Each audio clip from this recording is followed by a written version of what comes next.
I'm Greta Oliver. Welcome to the EducateU podcast, your roadmap to learning tips, techniques, and strategies to enable your student to successfully navigate the road to and through higher education. Today's guest on the How to Pay Less for College segment of EducateU is Nancy Paul. Nancy Paul is a professional speaker, consultant, trainer, advocate, and workshop leader who believes every family has the right to know how their students can go to college without going into debt. Nancy is passionate about the importance of requiring all high school students to take a personal finance course, i.e. financial literacy, that includes how to pay less for college. She's also the best-selling author of The Little Book About Scholarships. She also has a free video series, How to Pay Less for College, even if you earn too much financial aid, at getmeritscholarships.com/learn. We will put that web address in the video. Parents, get ready, get your notebooks out. I am so excited to invite Nancy on today to tell all of us how we can do a better job of understanding the finances of college. So let's get started.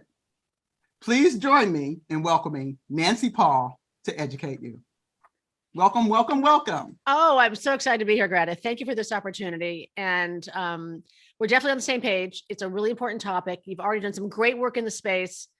And we love the College Roadmap Essentials. It's so helpful already. And I appreciate this opportunity to talk to your guests and to you, because you and I just had about an hour talk pre-recording. And so we're all fired up. So Absolutely. I talk fast, but I do hope you bring out notebooks because there's a lot to learn. And I just want to say to your guests, if they're parents or advisors or student counselors or teachers or wherever you are in the space, there's a lot to know and it's not your fault you don't know it. And I just want to get out right and say that parents carry a lot of guilt about what they think they should have known and don't know. No one teaches this, which is what Greta and I want to change. Mm-hmm. And so if you're concerned or overwhelmed, we hope to help you here. But the first thing I want to say is not to feel guilty. There's things you can do starting in elementary school and all the way through. And we're going to try to help you do it. All right. I love it, love it, love it. What can we do as parents? So let's just talk really quickly about your background. You have 3 daughters. I do. And your daughters received $600,000 in merit scholarships, correct? Yes. Yes. Okay, so I'm mind blown. I am mind blown. Let me just say this. Parent to parent, mother to mother, that had to be a wonderful experience. And so can you tell us all about that and how that works and how maybe somebody listening to us can do some things so that they can have something like that in their future? Absolutely. So my personal story is that this was kind of an accident, right? So my background's in public relations.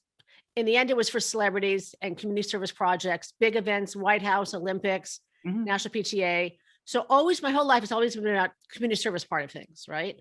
And for companies and businesses and such. That then later became what I encouraged my kids to do. Find something you care about, give back. If it can be in the area you think you might want to study, that's even better. But just instinctively, it wasn't, I had no intention of going into this as a business, or I didn't know what I was doing. I clearly, just like you, didn't know what I didn't know. And 3 kids in 3 years, divorced. In all candor, I wasn't concerned about loans because we had some money, but I wanted to be smart. I mean, college is really expensive. And I'll never forget the moment. I mean, it's like, ingrained permanently in my mind is that the moment that everything changed was when we were meeting with Rebecca's, my eldest, private college counselor. She was also at a good public school, but we also had a private college counselor. And as the list is literally being in the air, the woman's handing it to me.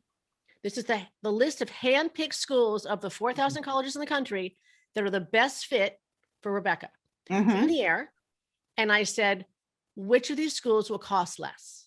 Okay. And she looked at me like I had 15 heads and said, I don't know. And I wasn't looking for like penny to penny or right. And I kept thinking I didn't understand what she was, maybe she didn't understand my question.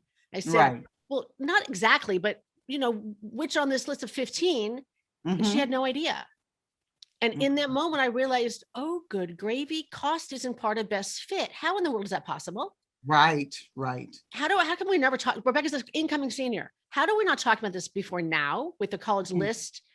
We're in California, so the Common App was coming out. Mhm. And then I said, I remembered reading somewhere there was this thing called a merit scholarship. I didn't know anything about it. I was just throwing in a buzzword. And I said, well, what is this thing called a merit scholarship?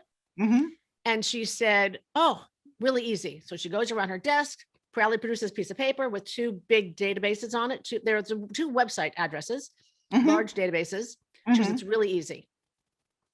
Not Okay. true. Not true. I Okay. took 100 hours trying to figure out what is a merit scholarship, which ones has Mhm. Rebecca qualified for as an incoming senior, how Mhm. does it work, who wins them, how do you find them, what are the Right. deadlines, like all of that. Right. And I created a list for Rebecca. In the end, my girls did win $600,000. Mhm. Some from colleges, which is where the bigger money is, Mhm. and private sources. And my whole goal was to try to find a way to be smart about paying for college. I heard all Okay. the stories. The debt amounts are lower than they are now, and cost is a little lower than it is now. But who Mhm. wants to be a statistic, right? We all want the Right. best for our kids. Absolutely. And I didn't want to overspend. Even if we're taking on debt, if I spent more on college, then they would have less that I might be able to help them with for grad school or an Mhm. apartment or a health Mhm. issue or whatever, Right. maybe not, Right. right? But who Mhm. doesn't want to be smart? And that's where it started from. And I was, after that happened, I was going to go back to PR, and my friend said, you can't take all this information with you. You got to help us. And I thought, no parent should have to do this. No parent should have to feel Right. so guilty, overwhelmed, miss out because my daughter missed out on some. Mhm. And so I did. And then at some point it became a business named after my three girls, which is called Three Wishes. That's why it's Three Wishes. Okay. Okay. College strategies now, first Three Wishes Mhm. scholarships. And I've learned so much along the way. And my goal, as yours, Greta, is to, shortcut the learning curve and the Absolutely. mistakes. Mhm. And also with that college counselor, which we stayed with for 3 years, 3 kids, I'm not sure why, Mhm. Mhm. but she didn't even know that some schools out of state would have cost less for us. Mhm. So she made a lot of mistakes. Okay. It's really important that parents become advocates for this. Your college Yes. counselor at your high school or the Mhm. private counselor you have, they don't care as much what you pay for college. They Mhm. care, no disrespect, not all of this way, but they care because this is their job and that's how they're judged. It's where your children get in. So they Mhm. take out the ad of the newspaper and put it on the website, the schools your kids got into. Right. But they've admitted to me cost isn't their thing. Right. But I trademarked the expression, getting into college is one thing, paying for it's another. Absolutely. But there's a third piece, which I Mhm. didn't think about. Mhm. We need our kids to launch. College is not the end goal. Right. So if they can win money and do things to lower the cost of college, Mhm. great. The money is really valuable. It's the tangible, but it's those soft skills, right? Mm. The financial Absolutely. literacy that comes with it, the Mhm. confidence, the resourcefulness, the life skills. Mhm. That helps them go do what we really need them to do, which is Mhm. not just get on the college campus, not just pay for it, but go be the best people they can be and the Absolutely. happiest. Mhm. I love So that. I love that. I know we have the same goal. We're trying to help parents and students to be able to navigate this thing. yes, And it does not have to be, just like you said, it was overwhelming and crazy for you to go through, and find all of these different things, these different avenues, look at all these different colleges and all this other stuff. And that's starting from a point where you had a college counselor. yes, So we have to also think about people who don't have somebody to help them with this absolutely, thing.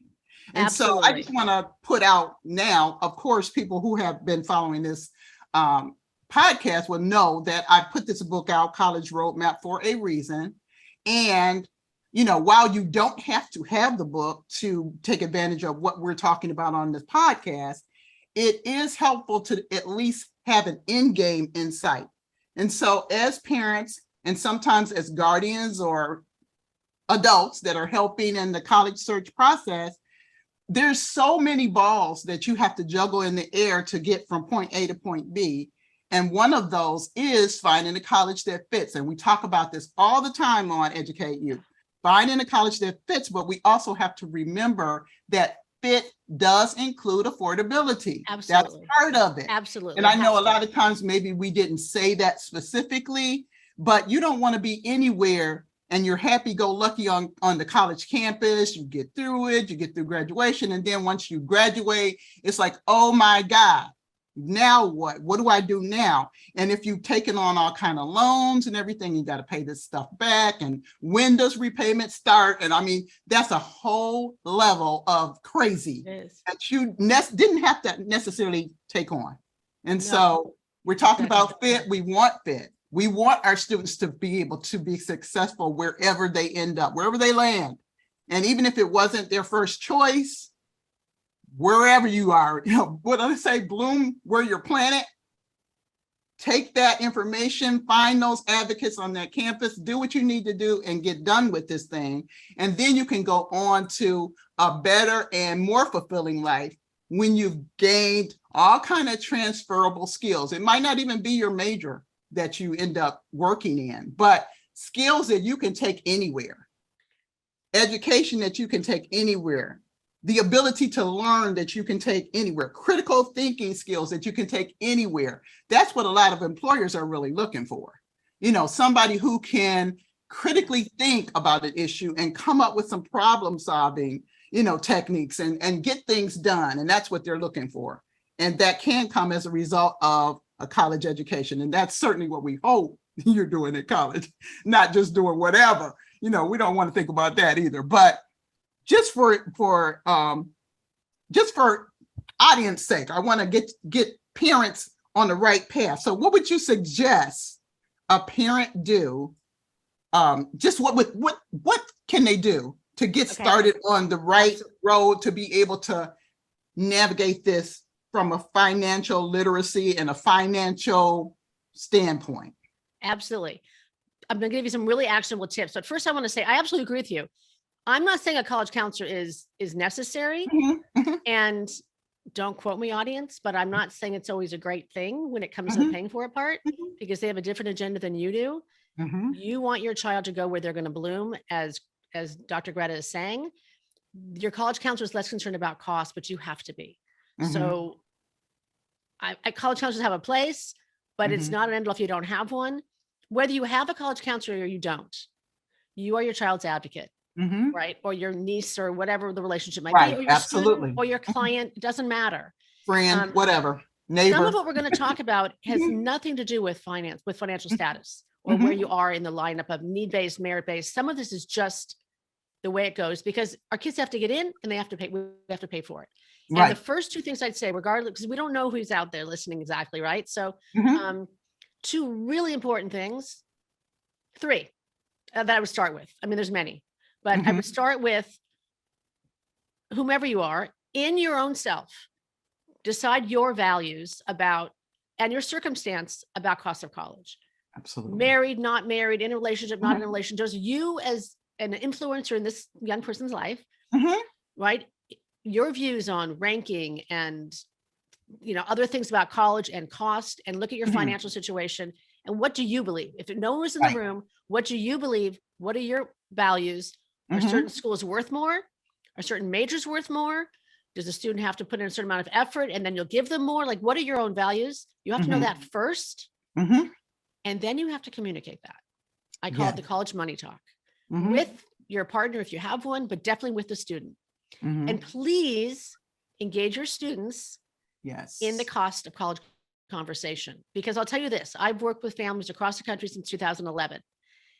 Your students are worried about it, whether they know how to say it to you or they don't. They see the news, they hear horror stories about friends of theirs working in jobs they cannot stand, or hearing stories that people can't buy a house or move or any of those other things. They don't want that. So they might not have the words to say to you, how is this college thing going to work? The paying for it part work. You need to bring it up. And it's not so easy, but it's really important. And you don't have to hit a home run the first time. You just have to bring it up. So if you have a certain budget and that's the max you're willing or able to spend, you say that. If you're willing to help them do the research on scholarships and grants and comparing college costs, you say that. That's all valuable help. If you're willing to go to look at books with them, if you're willing, whatever it is, start a conversation about what your role is going to be and what your values are about it. Young. Because here's another thing. Please, please, please, please, please. Do not let your student think, whether you say it in words or in action, or they just believe it, that all they need to do is get into the school and you'll pay for it. Right. Because I see that happen all the time, and you get all kinds of, truthfully, it's a betrayal in their mind. Yes. You've missed out on a lot of opportunities. Don't do that. Like, if cost matters and how much it matters, you may not know the dollar amount. Just start the conversation. Right. And there's so much to what Greta started to say here, is that number one is where your child goes to school. We can all chase rankings all day long. Mm-hmm. What's more important, and that leads parents into more debt and students and families into more debt, chasing the ranking. True. But what's more important is what your student does on that campus, right? Are they taking it? Are they getting good grades? Are they taking advantage of internships and study programs and research projects? Are they getting really engaged? Are they getting into their field? Mm-hmm. It's what you do once you're on the campus that affects the job you get, not necessarily where that school ranked. So that's really important. Absolutely. Right. And if you're thinking about graduate school, then the cost of undergrad is really, really important. Mm-hmm. And in the end, it's going to be where you graduate from graduate school. It's going to affect the job. But whether graduate school or not, cost matters. Right. It really, really matters. Mm-hmm. So young, we're going to talk about paying for college, starting young and repeatedly, right? It's a all money conversation. It never ends. Yes. Right? Yes. And if you're getting closer, right, you've got a junior or senior and you're starting to look at the college list, please, on that college list of best fit schools, please include schools that are in 3 categories: target, reach, and safety for cost. You might hear counselors talk about, or you might read about, or have your friends talk about target, reach, and safety for admissions. They'll say the highly selective schools and the moderately selective schools and the not so competitive schools. I want you to create a second list, which talks about cost. Right. Because if your student doesn't apply to a school that you can afford and they can afford, then they can't go to a school they can afford. And I've seen it happen over and over again. And here's the other thing. Every family is different. Every student's different. Your situation is different than your neighbors and your cousins and your aunts and everybody else's. It's each student, each family dynamic is different. And it's really important that your student applies to target, reach, and safety for your family. Right. I had a mom call a couple of years ago in the neighborhood, actually, and her daughter was really high achieving. And she applied to all the schools her friends were applying to, all really top, highly competitive Ivy League and second tier schools. And this young lady got in, but this family couldn't afford it. And those schools don't offer merit scholarships, and they didn't qualify for need. And she said, the words she said to me, which I've never heard before, were, she said, "We were keeping up with the Joneses." You can't. No, if you want to add a few schools that your kids' friends are going to and you hear about in the media, go for it. But please, please, please, please, please include cost and have a plan. The other thing is, before you sign on May 1st, figure out how you're going to pay for college. Absolutely. I know Greta and I were talking about this. It's counterintuitive. Sometimes you'd think, let's get in first. Let's just focus on getting in. But I'll figure it out later are probably the most dangerous words in college planning. Right. You have, because look, scholarships start in elementary school. Merit scholarships in particular, Google has one for kindergartners. You want to start early. That's the other part. Start early. Yes. So I'll give you my ABCs, right? You want my ABCs? Yes. The ABCs of paying less for college.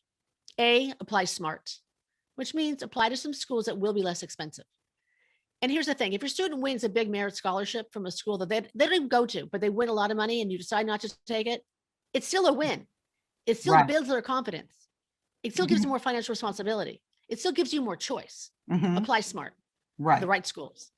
B, begin early. Begin talking about it early. Begin looking for scholarships early. Be looking at the different costs of college early. Especially if younger kids right now. Do this when we're done, not now. After you listen to this, go pick a school that you think would be really great that your student went to, or a school that you wish you'd gone to. And go look at the tuition pages or the admissions pages and go look at the cost. Yes. Multiply by 4. And that's lucky if you get out in 4 years, because most students don't. But we're going to be conservative here. Multiply by 4. And that will be the cost of going to college now.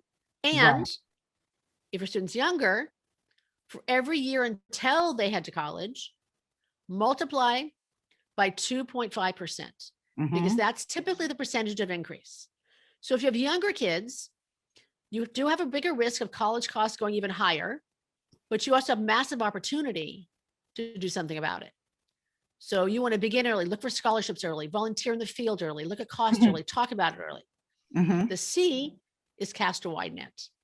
Okay. Do lots of different things that can lower the cost of college and choose later. Apply to schools you can afford, turn them down later if they're not as desirable or whatever, but just have a Mhm. choice. Look Mhm. for scholarships and different kinds of opportunities. Cast a wide net.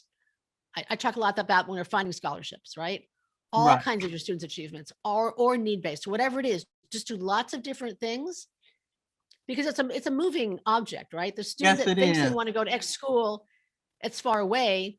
In the Mhm. end, it may be too far away, right? Right. And Right. right now, we all know the economy is very fluid and we Yes, it want a is. lot of choice. Mhm. We want Mhm. a lot of choice. Right. And so there's some ABCs. Apply smart, begin Yep. early, cast a wide net. I love it. I love it. You know what? I know we don't have a whole lot of time together, but this is so valuable, especially the Glad. college conversation. I don't know what it is about parents or whomever that's got to pay for this thing or help pay for this thing, where they feel like the kids don't have any right to know about the financial situation of the family. Believe me, you're not fooling anybody. They know what the financial situation of the family is just by being in the family. So you might as well have this conversation about what you can and cannot do, what you can help with or not help.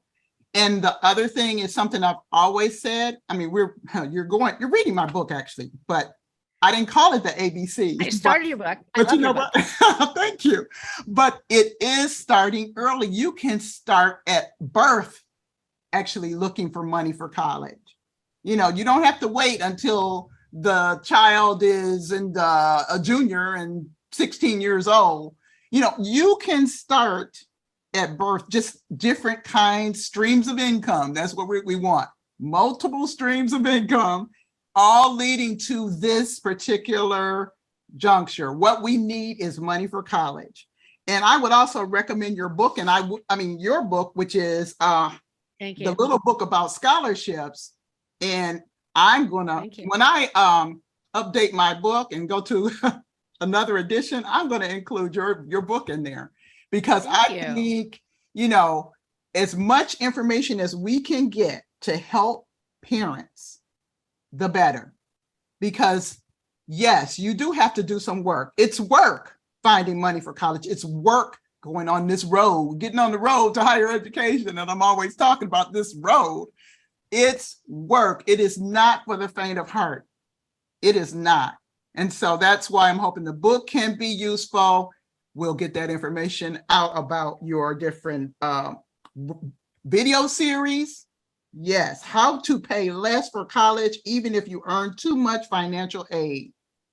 Everybody wants to know that, because you can't give me enough money. And so, And the other thing I want to say too is that mhm, if you can't, somehow this burden became on parents about that we mhm, should pay for our kids' college education. right, And right, if you and that's there's so many things about that aren't true. mhm, There's so many things you can do. And here's the other thing is that college isn't right for everyone, true, but overspending is right for no one. absolutely. Oh, I love it. I love it.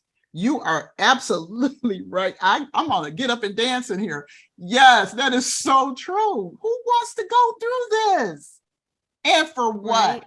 And for what? Okay. So lots of things to grab here today. I'm telling you. Have the conversation, find out if your student wants to go to college. And if they do not, find out what it is they want to do and support them in that. Okay.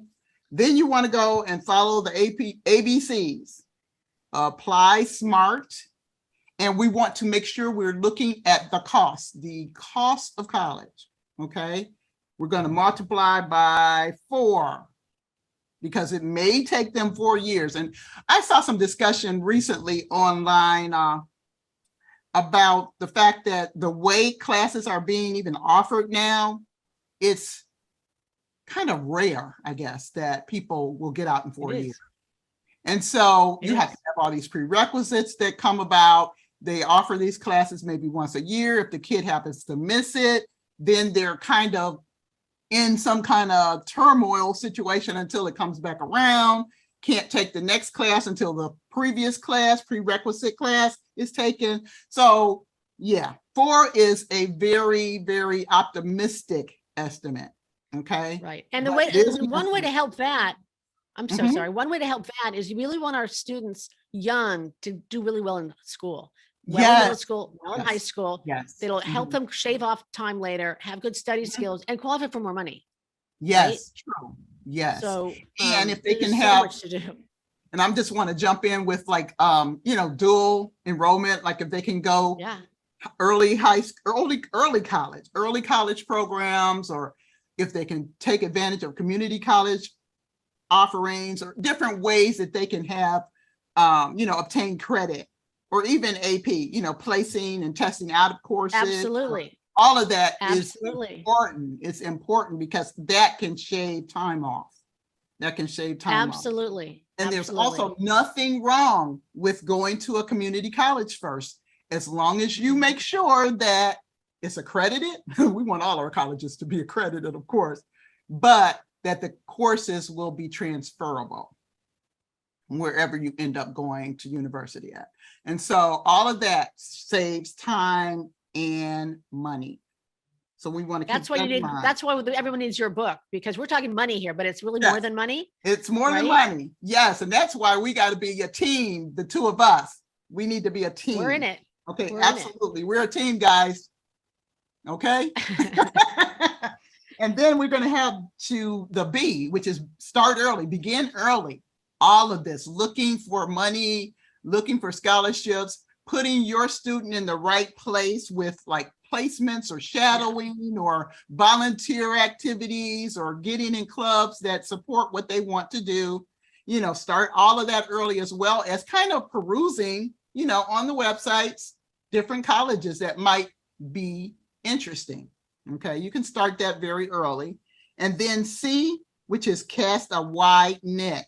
Wide, wide, as wide as you can.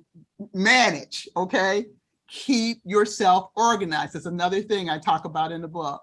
Keep yourself organized, because all of this stuff can be overwhelming. If you are not organized, you are going to be overwhelmed.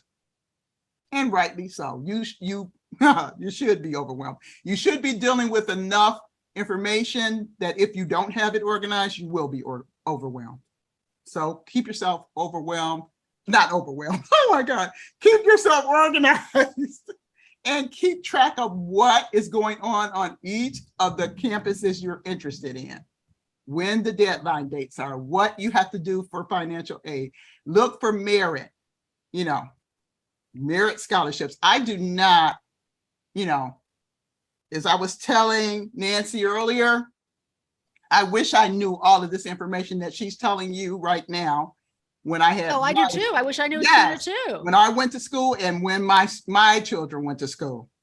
And so it doesn't have to be as hard for you guys, for everybody that's listening, that has students going or students interested, Right. No students interested. It does not have to be like this. You don't have to be faced with only taking out loans.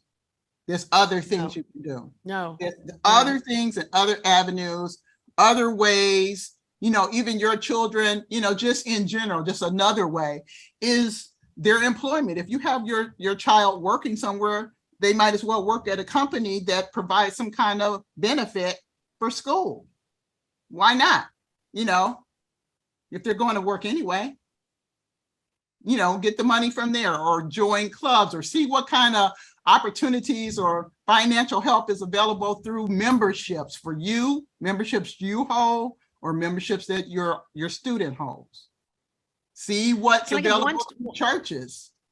It's all kind of ways. All kind of ways. There's just one thing I want to say about loans is that, okay. I'm not a big fan. I'm not. But sometimes it could be better than some other alternatives. It's better than bleeding out your savings, your retirement, right? Okay. Mm-hmm. If you're going to, and that's a bigger conversation. Right. If your students are going to take out loans, or you're going to take out loans, because the fastest growing group of borrowers are parents or people over 50 when you have less time to repay it. Right. If anyone's going to take out loans, Mm-hmm. please be sure you understand everything you're signing. Read every word, Yes. ask questions. It can be intimidating. It's designed to be confusing, Mm-hmm. right? Mm-hmm. Ask the questions and do not sign, and teach your student. Good lesson here. All of this is good life lessons about money. Mm-hmm. Is they don't sign either. No one signs until you understand everything you're committing to and agreeing to. And the questions you ask are not stupid. You're not supposed to know. Okay. Right? Don't feel bad. You have questions about this stuff. Right. You just should make sure have you get the answers. Yes. Before you understand what sign you're agreeing to. Mm-hmm. Mm-hmm. Yes. And repayment. When does repayment start?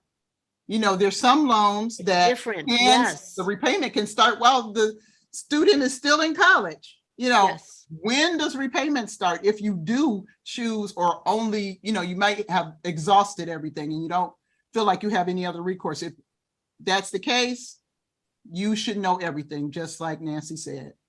Do not sign anything. And that goes for anything. It doesn't even have to apply to college. Don't sign anything that you don't understand. Okay, that's the fastest way to be in the darkest, deepest, blackest hole ever. Yeah. Yeah. All right. So is there anything you'd like to add before we sign off? I have so much. No, you do. This is really, you know, this might be a two-parter. I don't know. I'm in. You know, if I can help in any way. I mean, yes, I have a video series. Yes. Pretty much focused on merit. About that. Tell us a little bit about that. So it's a 4-part video series. It's called How to Pay Less for College, even if you earn too much for financial aid. And the idea is that there's always ways to pay less for college. In our situation, we did earn too much for financial aid, and that's my specialty.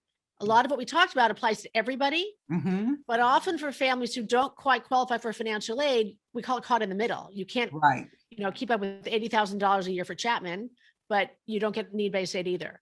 So there's that. I do private coaching. I speak. Follow us. I mean, go to LinkedIn. There's tips there. Absolutely. There's just so many. You don't know what you don't know, and we want to help you. And it's not your fault you don't know. Right. But there are solutions. There are definitely solutions. And please, I remember when my daughter was applying, Rebecca told her dream school offered no merit aid. And if you're in this spot, I get it. Like this, she really wanted to go. And as a mom, I really want her to get in. Right. But there was a part of me, the secret part that I told no one till later, which is, I was like, oh my gosh, what if she does get in? Right. What? Right. So I get that feeling too. But that's all about communication with your child, right? Rebecca understood she might get into XYZ school and we might decide it's too expensive. But that's part of the college conversation. And talking to your student. It's an ever-flowing conversation. It is. Right? It is.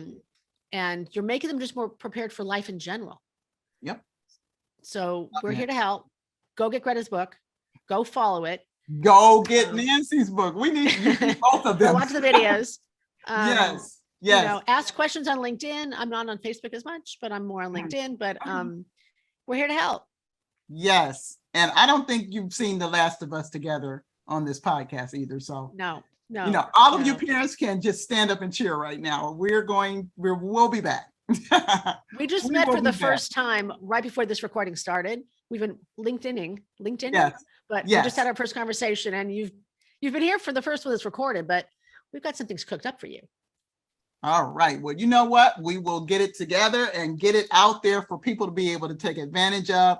Everybody doesn't have to walk the same hard path, you know, and so let our experience help you to not have a tedious experience. And we are trying to help. All right. Thank you for joining us today on EducateU. If you wish, you can send me your questions or comments about the college going process or the podcast contents by sending an email to Dr. Greta at gretaoliverconsulting.com. Also, beginning each week after the podcast airs, check for a companion blog on my website's blog page at gretaoliverconsulting.com. My book, College Roadmap, Essential Tips for First-Time College Students and Their Families, is available for sale on Amazon.com. Join us next week for another tip or strategy to make the road to higher education easier for your student.